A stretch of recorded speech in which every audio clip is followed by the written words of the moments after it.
Passion Week, as we remember. I'm not going to talk about how Jesus entered the temple or why Jesus entered the temple very particularly, but this morning I'm going to build on a thing that is what Jesus actually did when he came into the temple and what he wants to do with our lives this very morning, and what is the significance of Palm Sunday this very morning. Thank you. And Jesus had his triumphal entry into this temple on Palm Sunday. I don't know if it was Sunday or not, but he entered the day we mark it as it is today. He entered into the temple and he did something very interesting. What he did was, we might have read the Bible, we must all have heard the stories. What he did was, he went and then he chased away the people who were doing business there. He chased away the merchants. He chased away the people who were exchanging money. He chased away the people who were selling doves and lambs and everything. And he just chased them away. And I'd like to read the verse for all of us once again. Matthew chapter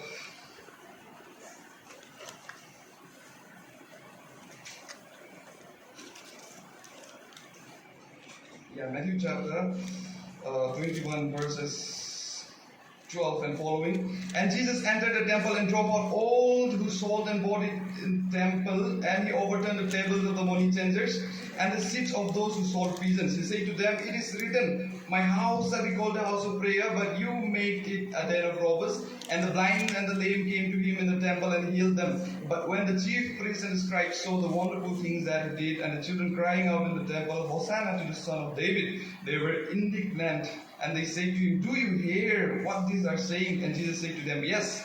Have you ever read, out of the mouth of infants and nursing babies you have prepared praise?" May God bless us through the reading and hearing of His word. जब यीशु मसीह उस मंदिर में पधार रहे थे, प्रवेश कर रहे थे, आज मैं ये बात नहीं करूंगा कि यीशु यीशु मसीह क्यों उस दिन पधार रहे थे, लेकिन मैं इसमें फोकस करूंगा कि यीशु मसीह से जो मंदिर था उसमें प्रवेश करके उसने क्या किया था, और वो उसने उस दिन जो किया, जो अभी हमने वचन में पढ़ा, वो उस दिन तो उसने किया था, लेकिन उसका जो सिग्निफिकेंस है, उसका महत्व है, वो आज भी हमारे जीवन में है। और यही वचन से परमेश्वर आज हम और आपके लिए एक बहुत ही बड़ा चुनौतीपूर्वक वचन परमेश्वर हम और आपको देना चाहता है। What Jesus was doing was, when he came into this temple, he chased away, as we have read, he chased away people who were exchanging money. He chased away people who were selling doves. You know, the temple at that very time in Jerusalem was not just a church like this, was not just a hall. It had a big compound surrounded. It had courts in it. It had 5 courts in it. The courts of the holy place in the middle. Second, there was just a holy place surrounded. Then third, there was courts of the Jews, and then fourth, it was courts of the women, and fifth, the court of Gentiles. जब मंदिर यरूशलेम का मंदिर था, तो मंदिर ऐसा था कि एक बिल्डिंग, सिर्फ एक बिल्डिंग नहीं था, उसमें एक कंपाउंड था जहाँ पे जगह आहटे होते थे, और आहटे पवित्र आहटे होते थे, सबसे पवित्र, उसके बाद यहूदी जाति के आहटे होते थे, उसके बाद स्त्री जाति के आहटे होते थे, और अंतिम में जाके अन्य जातियों के लिए भी जगह रख दिया था वो मंदिर में उस समय पे. And the place they had kept for the Gentiles, what was happening there were people exchanging money, people were selling doves and lambs. Now you may ask this question, the people were selling doves and lambs because those were used for sacrifices in the temple. Then why was Jesus against them? You might be thinking they were exchanging money. People were coming from far places. They had to give offerings, but they could not give offerings from the places. They had to exchange it and they had to give it. Now there were people who were ready to exchange it. Then why was Jesus against them? This might be a question you might be asking, but let me explain to you. But that very time, what was happening was people had become so selfish and greedy that people had made them a business. People had made a business and people had been exploiting the poor. Let me give you an example. If you go to a cinema hall or a theater, we are not allowed to bring out things from outside to inside. We are not allowed to take in things or eatables, anything. But when we go in, when we have to buy things, they hike the price so much that we have to buy it. Likewise, the same thing was happening in the temple of Jerusalem. People had to come from outside. They could not bring the sacrifices with them. They had to buy it inside. And when they had to buy it inside, what the businessmen did was, what the merchants they did was, they used to hike the price very high. And poor people had no option, so they had to buy that cloth. And they had to offer it to the Lord. And that very thing, business was taking place in that very temple. Now Jesus enters into the temple and chases them out. And this very sin, this very instance from the New Testament has a very, very big message for me and for you this morning. I will not be taking very long. I will be directly going to the passage. To the implications I want to bring out this very morning. When Jesus was, dear believers, as Jesus was entering the temple in that very day in Jerusalem, no matter irrespective of which day, the importance is his entry into the temple. When he entered into the temple was totally business-minded. No, there were places, of course, that was maintained holy. There were places, of course, that were maintained only for the Jews, only for worship and praise. But in a part of the temple, in the side, in the place, the court of Gentiles, there were things happening that Jesus did not want it to happen. Jesus did not want it to happen. So Jesus entered. He did not enter the holy places. He did not enter the court of the women. He went directly to the Gentiles, the court of Gentiles, and he chases out this very thing. Dear believers, the Lord is coming to our temple this very morning. The Lord wants to enter into our temple this very morning. Now the question is, how are we keeping our temple? How are we keeping our church? Now you might be thinking, of course, if you look at our churches are being decorated very well. Our churches are usually very clean. Now Jesus will be very happy when he comes in, because there is no business taking place. Everything is very good. But Jesus is not talking about the building the church this morning. Jesus is talking about the church that he has mentioned in the New Testament in 1 Corinthians chapter 3 verse 16, when he said, we are the temple of God. And you and I are the temple of God that Jesus wants to enter this very morning. Now the question to you and me is, how have we kept the temple? Have we kept the temple like the den of robbers, like that of people in Jerusalem? Or have we maintained it well with praise and worship alone? Is our heart into worship? Is our heart into worship or is our heart into worry?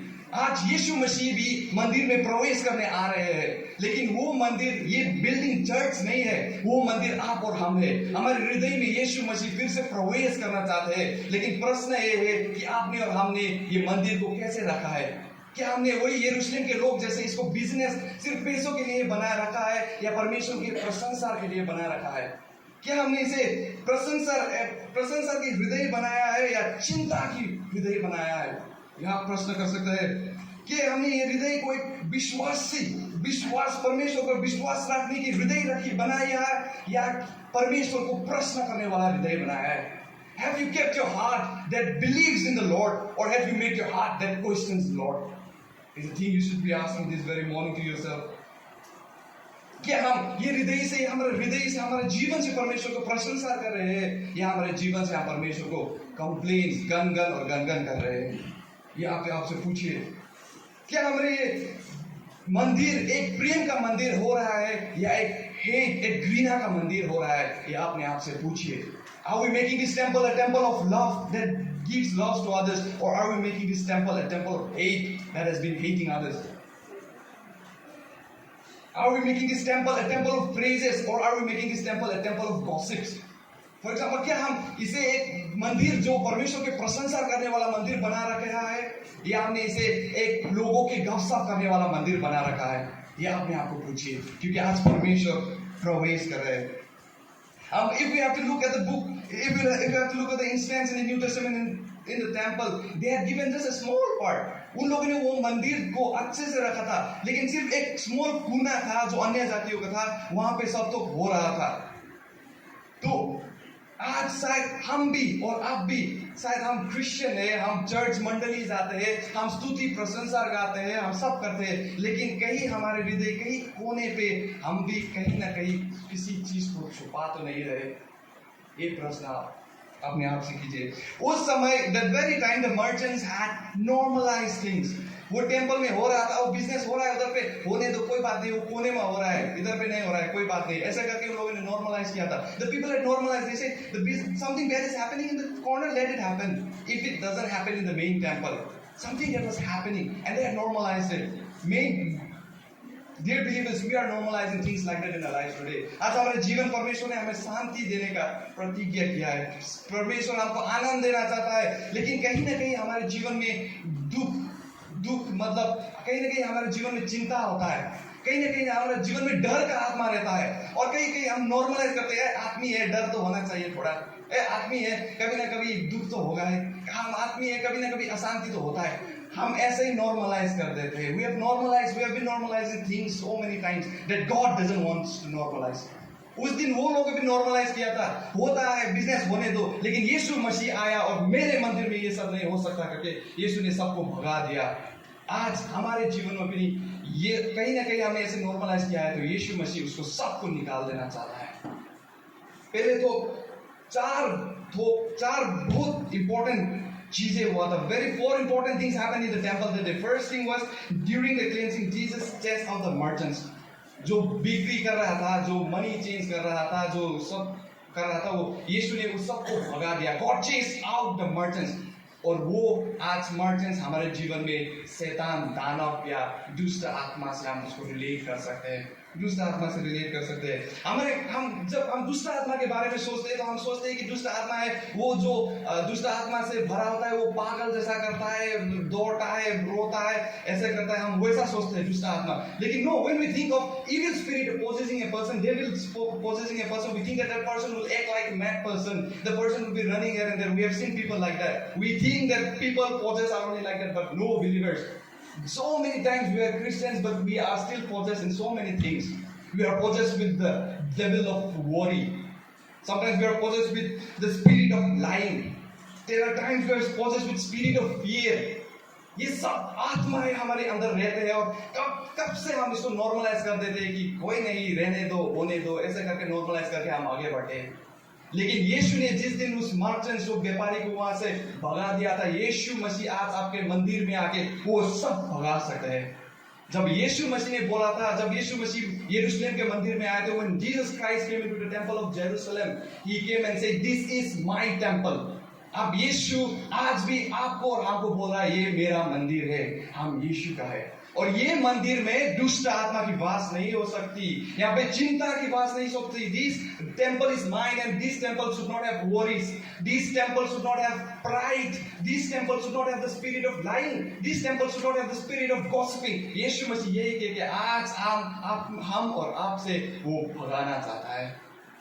दूसरा चीज जो हुआ, उसने सिर्फ वो व्यापारी को नहीं भगाया। He did something very unusual. You know, he could have just chased the businessman or the merchants out of the temple. What he did was he overturned the temples. He kicked the temple. He kicked the tables out. वो आता और वो सिर्फ वो व्यापारियों को भगा सकता था, लेकिन उसने क्या किया? वो टेबल भी उसने तोड़ा दिया, टेबल भी उल्टा पुल्टा कर दिया। वो जो टेबल वहां पे बैठा था वो भी उल्टा पुल्टा कर दिया। यीशु मसीह ने ये क्यों किया? Why did he do this? Why did he do this? Because अगर उसने सिर्फ व्यापारियों को भगा दिया था तो टेबल वहीं रहता, कल दूसरा व्यापारी आके वहां बैठता।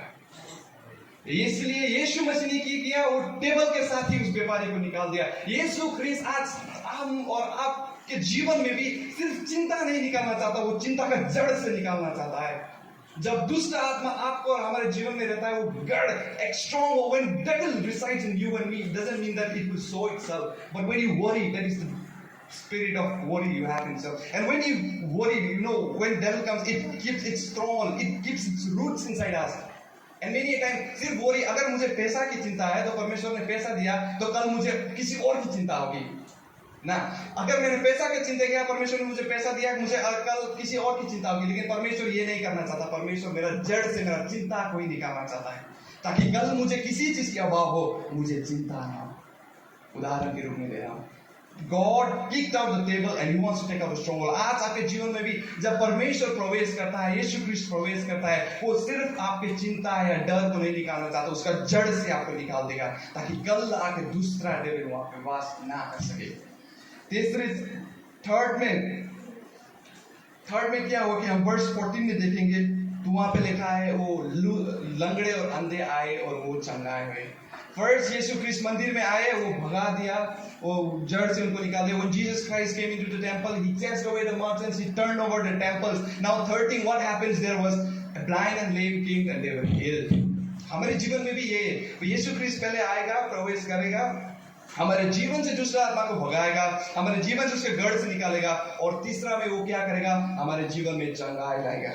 आमीन। हमारे जीवन में वो चंगाई लाएगा। He did the same thing in the temple of Jerusalem. He chased out the demons, he broke the strongholds, and third thing he did was he started healing. हमारे जीवन में भी वो आज चंगाई लेके आना चाहता है। और मैं जब चंगाई बोलूँ, I'm not talking about when I talk of healing, I'm not talking about jaundice or typhoid or anything like this. The main healing that God wants to give, and the main healing that the world needs today is the peace, is the love, is the forgiveness, and is the joy of the heart. यीशु मसीह ने कहीं पे भी Bible पे ये प्रतिज्ञा नहीं किया है कि तुम मेरे पास आओगे तो मैं तुम्हें चंगाई दे दूंगा, तुम्हारा टाइफाइड से तुम्हें चंगाई दे दूंगा, तुम्हारा डायबिटीज से तुम्हें चंगाई दे दूंगा। यीशु क्रिस्त ने कहीं पे भी प्रतिज्ञा नहीं किया है, लेकिन यीशु क्रिस्त ने ये प्रॉमिस किया है, तुम मेरे साथ आओगे। यीशु क्रिस्त ने आत्मिक चंगाई की प्रतिज्ञा की है। Because there are people today who are very healthy, they are very healthy, they don't have any sickness, but due to the sorrow or the not peace of mind, there are people who have committed suicides in life. हमारे जीवन में we may be facing so many problems, हम विभिन्न प्रकार के दुख बीमार से होके जा सकते हैं, फिर भी अगर परमेश्वर की शांति हम में है तो वो सबसे बड़ा चीज है। प्रिय मंडली, आज परमेश्वर वही करना चाहता है। यीशु क्रिस्त आपके मंदिर में प्रवेश करना चाहता है, आप में प्रवेश करना चाहता है, आपके डर की आत्मा को निकालना चाहता है, आपके चिंता की आत्मा को निकालना चाहता है, आप सभी आत्मा को निकालना चाहता है, और वो शांति की आत्मा को डालना चाहता है, आनंद की आत्मा को डालना चाहता है, वो प्रेम की शक्ति को वो डालना चाहता है। प्रिय मंडली, और थर्ड में जाके 15 वर्ष में उसने क्या किया? 15 वर्ष में पहले वो आया, उसने साफ किया, उसके बाद उसने चंगाई किया। चंगाई करने के बाद क्या हुआ? वहां पे बच्चे लोग स्तुति प्रशंसा करने लगे। और फोर्थ में वो क्या करेगा? स्तुति प्रशंसा आपके जीवन में लाएगा। पहले वो दुष्ट आत्मा को भगाएगा, उसको जड़ से निकालेगा। तीसरा काम वो क्या करेगा? वो चंगाई लेगा, आपके जीवन में शांति आनंद फिर से वो लेके आएगा, खुशी लेके आएगा।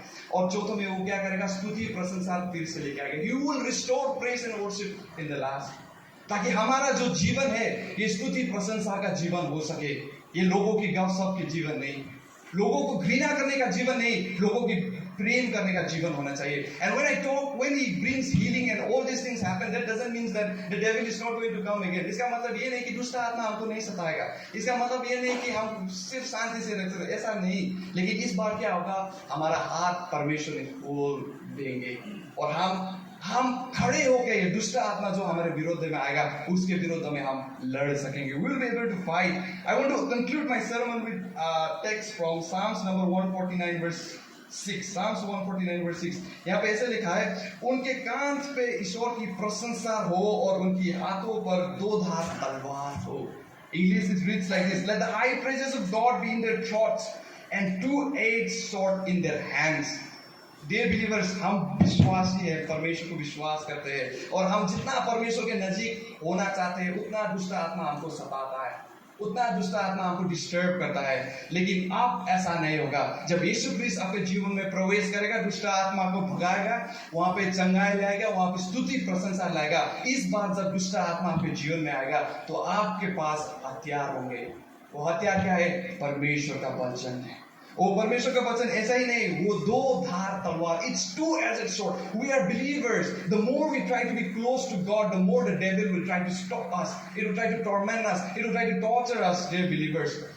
But this time the Lord has been residing in our hearts. He has cleared out all the devils of our hearts. He has brought peace in our hearts. He has brought love into our hearts. That doesn't mean that the devil won't come again. The devil will come, but this time we would be standing up and we would be fighting against the devil with what? With the weapon given by the Lord. What is that? It is the two-edged sword that is mentioned in Psalms number 149 verse 6, and that is the word of God, and that is praises in our mouth. Dear believers, as we go out of this very place, community hall this morning, we will have two choices in life. आज हम जब यहाँ से निकलेंगे तो हमारे पास दो choices होंगे जीवन में क्या करना है। पहले चॉइस होगा जो हमारे जीवन में हम पहले से जी रहे थे, दुख की आत्मा हो या चिंता की आत्मा हो या डर की आत्मा हो, कल क्या होगा, क्या खाएंगे, कल क्या करेंगे, प्रकार की आत्मा आपके जीवन में रह रहा है। तो आपके चॉइस है, आपके ऊपर है। आप ठीक है, ये तो होना चाहिए, आदमी होने दो बोल के आप अपना जीवन रह सकते हैं। लेकिन दूसरा चॉइस आप क्या कर सकते हैं? आप आज ही परमेश्वर को अपने जीवन में प्रवेश करना दे सकते हैं। और जब आप अपने जीवन में प्रवेश करने देंगे, यीशु ख्रीस्त ये प्रतिज्ञा करता है, वो आके आपके जीवन मंदिर को फिर से साफ करेगा, वहां से सब दुष्ट आत्मा को भगाएगा, चंगाई लाएगा, और फिर स्तुति प्रशंसा के आपके जीवन आनंद से आप जी सकते हैं। प्रिय मंडली, आपके पास, आपके हाथ में एक चॉइस है, वचन आपके हाथ में है। आप वचन पढ़ के परमेश्वर को आज ही अपने जीवन में अपना लीजिए। May God bless us through this short sharing. Amen.